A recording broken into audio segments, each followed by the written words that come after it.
સુરત શહેર રાંદેર પોલીસે no drugs in Surat city અંતર્ગત મુંબઈથી લાવેલા 50.440 ગ્રામ ડ્રગ્સ સાથે ચારની ધરપકડ કરી છે। રાંદેર પોલીસે 6,54,000નો મુદ્દામાલ જપ્ત કર્યો હતો। સુરત પોલીસે છેલ્લા એક વર્ષમાં અંદાજે 1,000 કરોડનું એમડી જપ્ત કર્યું છે।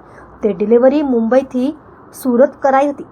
વાત કરીએ ગુજરાતની તો દર મહિને 500 કરોડ કરતાં વધારે એમડી ડ્રગ્સ પ્રવેશી રહ્યું છે, જેને કારણે સુરત પોલીસ ઉપરાંત ગુજરાત પોલીસની ઊંઘ ઉડી ગઈ છે। પરંતુ આ મામલે મહારાષ્ટ્ર પોલીસ કે મુંબઈ પોલીસને એમડી ડ્રગ્સને રોકવામાં કોઈ રસ નથી।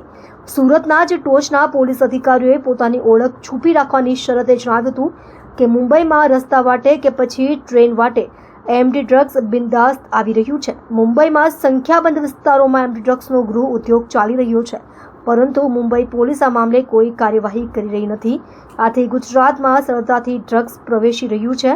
વળી આ નશાના ધંધામાં 1000% જેટલો પ્રોફિટ હોવાને કારણે સામાન્ય લોકો પણ રસ લઈ રહ્યા છે। ત્યારે મહારાષ્ટ્ર પોલીસની હપ્તાખોરીને કારણે સરળતાથી ગુજરાતમાં એમડી ડ્રગ્સનો ધંધો થઈ રહ્યો છે।